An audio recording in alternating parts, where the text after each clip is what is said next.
Good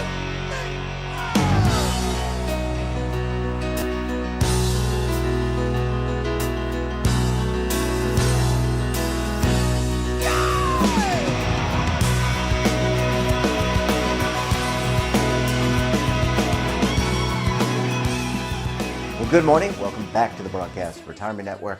I'm Jeff Snyder. This is BRN Weekly for Saturday, July 16th, 2022. It was another great week of shows with great guests and great topics. We kicked off the week with a look at how artificial intelligence can help with new archaeological discoveries. Let's take a look. Well, that's a very interesting question. And this is something that we don't normally think about because it has been a cultural thing. But it has been hypothesized by a Harvard professor that this happened around 2 million years ago. So when hominids start leaving the trees, they start walking, exploring the surroundings. So it has been hypothesized about 2 million years ago. Now, the question is, how can we prove or disprove this theory? Because this theory, it's called cooking hypothesis. So men start to get other types of food and be able to cook the food, and that changed the biochemistry. So, the skulls got bigger, the structure got bigger, you got more energetic reserves, so you could actually move to longer distances and not be attached to the food. So that biochemical change of eating food promoted, a higher or bigger brain development and other capabilities that go with it. Some people even say that fire made us humans. I mean, that's a very strong statement, but they've been doing some experiments with, it's a bit different because now we are a different species, but still from the same lineage. And people tried to eat raw food, and they couldn't survive. So it has, at a certain point, cooking and the food has been essential. And probably 1 million years, but probably 2 million, 3 million, we don't know. And what does not allow us to prove or disprove is whether we have the methodologies to do that, because they're very, very old. We've made a rough calculations. How many generations is needed on an average of 25 years old, and it took about 35,000 generations to get from 1 million years up to here. So it's kind of impressive. So, there has been like this hype about using artificial intelligence for making a lot of debate also about using AI for superhuman tasks, and especially dealing with a lot of data. And that has been the main focus, and probably that's what most of our viewers will hear. That they relate to the AI is the self-driving cars, the debate behind it, and going into the medical. Are they better than the doctors with prognosis? So both medical and self-driving cars have been catching the attention of the people regarding the use of AI. So a few years back, we thought to ourselves, what if we introduce this AI into archaeology? Because when you look at the archaeology, we have millions and millions of artifacts that we can use. So we thought to ourselves, what if we would implement this sort of algorithms with their adjustments to archaeology? So that was our starting point, because people haven't done that. And that was a kind of a challenging, and that's also fantastic advancement that we have the scientific freedom to do this sort of research. Well, fire was just a small, narrow area of the AI, and this we can do it nowadays with our algorithms. We can do it on a normal laptop. We do have other projects with millions of data sets which come from pictures, and those that we need supercomputers. Next up, we discussed allowing participants to choose their own retirement plan investments. Let's take a look. Well, everybody's worried about retirement, especially the baby boomers. And as this inflation has taken hold of our retirement investments across the country, a lot of people are very concerned. And, we want to make sure that, we give the people the opportunity across the country who want to invest their retirement money into something that they believe in. The problem is the Biden administration, they took action trying to bar 401k investors from investing in certain type of assets not too long ago. And this administration is attacking, the will and the fortitude of people doing what they want to do as an individual and putting government first. And that's not what this country is about. So, the Department of Labor basically targeted cryptocurrency. But this bill is much more than just cryptocurrency. Okay, a lot of people are looking at it and saying, well, Coach wants cryptocurrency to be involved in 401ks. I do. I really do. I think that's the freedom that the people that have the money, that have worked very hard all over the years to make their own decisions.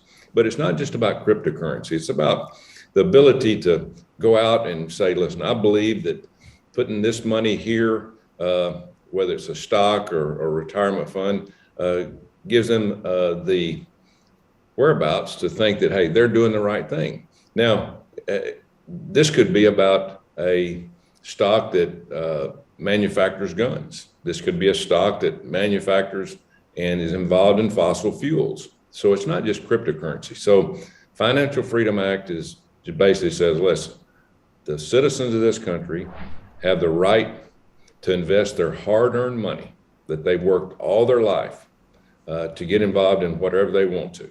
The government does not know better than any of us. I mean, it's when you're investing, it's not 100% anyway. But for some reason, the Biden administration wants to say, hey, we know better than you. We're not going to allow you to invest in these certain stocks, and that is wrong. This country is about freedom and about freedom of choice. So hopefully we can get something done with this bill. I've had both sides of the aisle talk about my bill. I've talked to people on the Health Committee, Education Committee. I've talked to people on the that deal with the cryptocurrency, the Ag Committee, and I think there's bipartisan support because everybody understands that if you've earned your money over a lifetime of hard work and effort, you have the right to spend and invest your money the way you want to, and the government shouldn't have any say so. So yeah, I think there's going to be bipartisan support for this. We've worked on getting it on a couple of other bills. We have a retirement bill that's going through the Health Committee as we speak. Now, it did not make a markup, but I did talk to Senator Patty Murray, who's the chair of that committee, and they said they'll work with me on this bill. So we'll see what happens here in the future with it. But it's really, to me, it's a no-brainer. It just basically tells the government, whether you're a Republican administration or a Democratic administration, you have no right to start focusing on people's retirement funds and telling them how to invest it. Well, we're halfway through, and when we come back, we'll take a look at the other half of our best segments for the week. You're going to want to stay tuned right here on BRN Weekly.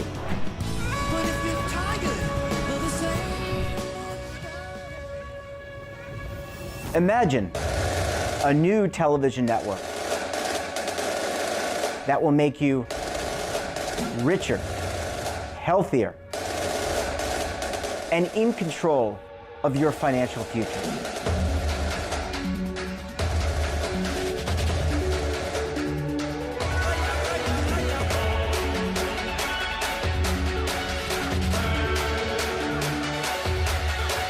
This network is for the policewoman in Nashville, Tennessee, the baker in Dubuque, Iowa, the teacher in Lexington, Kentucky. We want to make the idea of savings and retirement culturally relevant. But what do you see as a defining issue of the midterms, especially for the smaller businesses? I mean, they are the lifeblood of the American economy.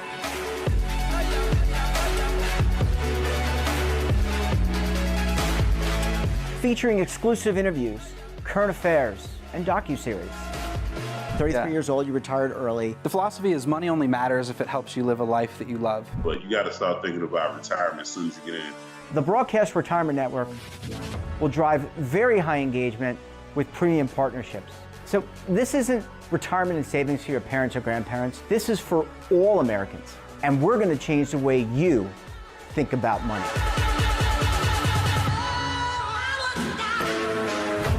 Welcome to to the next frontier of retirement and savings.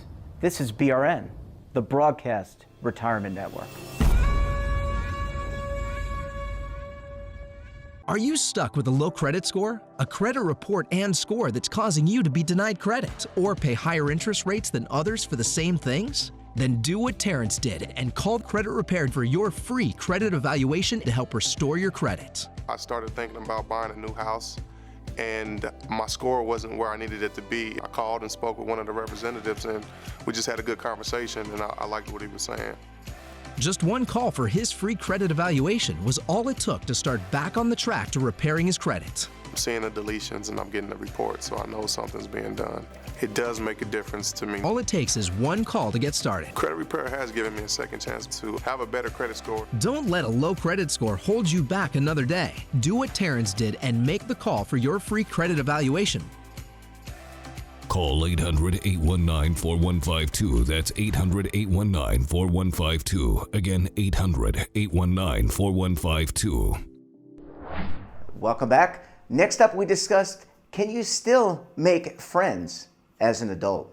Let's take a look. I think that it is possible. It's not probably as easy because, when we're children, we go and meet people, we don't care. And I hate to say it, I think we're a little bit more judgmental as we get older, but it is still possible. It is very important. I don't know if you are familiar, but I also teach psychology part-time. I used to be a full-time psychology associate professor. And one of the classes, when we talk about development, as we mature, our relationships are more important for us because, if we have children, our children are grown doing their own thing, but we still need to have individuals that we can talk to and share time with. And that helps our emotional well-being, our mental health, and shockingly, our physical health as well, because when we are emotionally well, then we tend to treat our bodies better also. So it is very important as we mature that we have friendships. We don't have to have, 5,800, I'm exaggerating, you know what I mean? But if we just have a small circle of friends that we trust, it's very good for us. We're talking about intimate relationships where you actually have communication in person. You have communication over the phone. It's not just something where you're typing in where everybody else is reading, but somebody that you can talk to and share how you feel. Or if you're scared, like you talked about, we're getting over this pandemic. Are you afraid?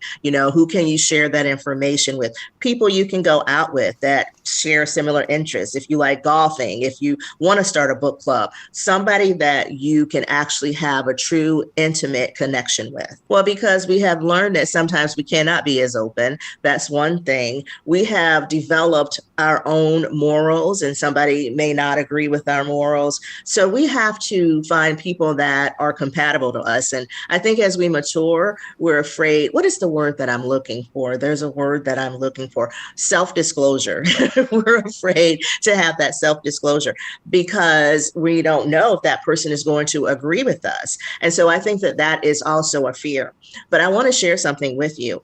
Other people have that same fear. A lot of things that we're concerned about, the other person is also concerned about. So if we just say it and we share, wow, you'll find out, oh my gosh, you know what? I'm not alone in this. And I think that is important that we're able to open up. Also, to open up if that person doesn't agree with you, then you know what? You're not wasting your time. I hate to term it like that, but you're not, spending time with someone trying to develop a relationship when you really don't have anything in common with them.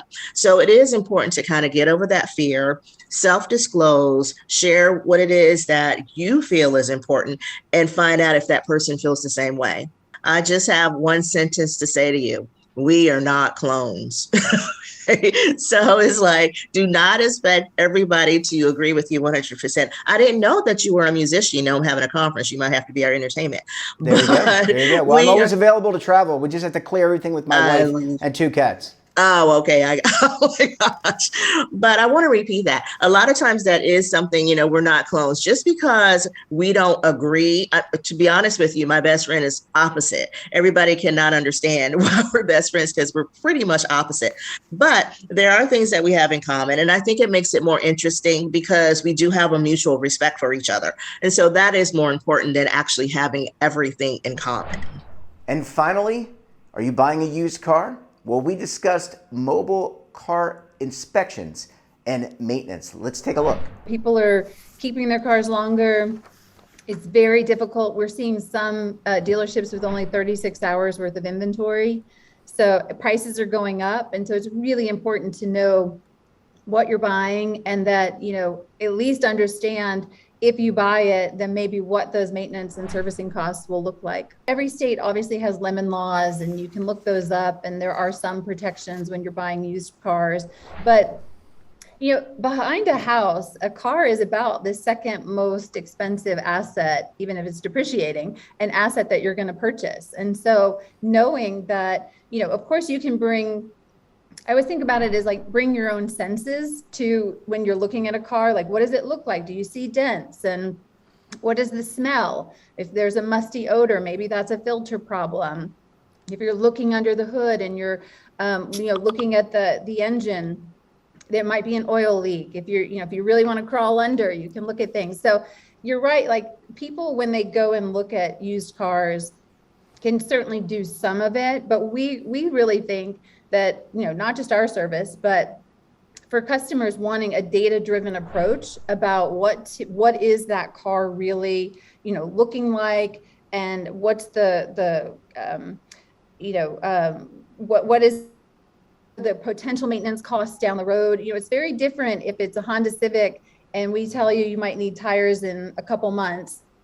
That's a $500 investment. If you're buying a high-end Audi, that could be a $1,200 investment. So just having that data so you can make a better decision is what we're hoping to bring to the market. So you're exactly right. Green, great. Yellow is kind of our watch. And we can give you that, what we think it's, you have 6 months left on your brake pads or the tires. And then red, we can even tell you what we think it would cost that you should be, taking action on anything that's red. And that also helps you to be able to evaluate, because maybe the used car dealership is going to also give you, well, I'll cover that, or you can fix that later. And so you could compare the pricing as well. We really believe in transparent pricing so that we can build a relationship with the customer and the car long term. And the peace of mind to know that you're making the best decision and negotiating the fairest price for your automobile. Well, certainly great segment and great contributors. I want to thank all of our great guests this week. And that wraps up this episode of BRN Weekly. Have a topic of interest, someone you think we should talk to, drop us a line. And don't forget, for all the latest security news and lifestyle, wellness, finance, tech, so much more all in one place, check out today's edition of our daily newsletter, The Morning Pulse. Want to search our archives or check out our latest content? Well, visit our website and our streaming partners. We're back again tomorrow for another edition of BRN Sunday. I'll be joined by some special guests as well as members of the media, academia, and financial services as we analyze all the news and events for the week. Until then, I'm Jeff Snyder. Stay safe, keep on saving, and don't forget, roll with the changes.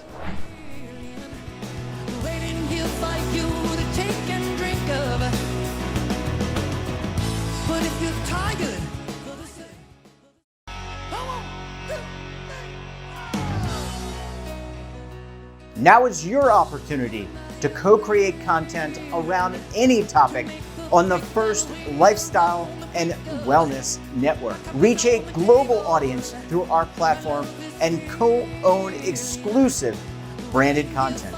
All of our programs are available on demand and also as audio-only podcasts, so you can take us on the go. Broadcast Retirement Network, available anytime, anywhere, and on any device. Are you being audited and do you owe the IRS $10,000 or more in back taxes?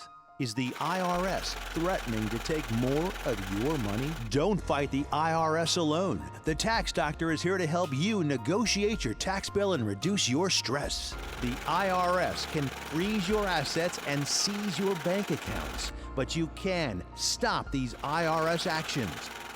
The Tax Doctor will work with you using our years of experience to represent your case to help you get the best resolution under the IRS guidelines. Help is here to deal with the IRS to reduce your stress. We've handled thousands of cases, so we know what we're doing. If you owe $10,000 or more in back taxes, do not call the IRS alone. Call a tax doctor now for a tax emergency analysis. Call 800-224-6439.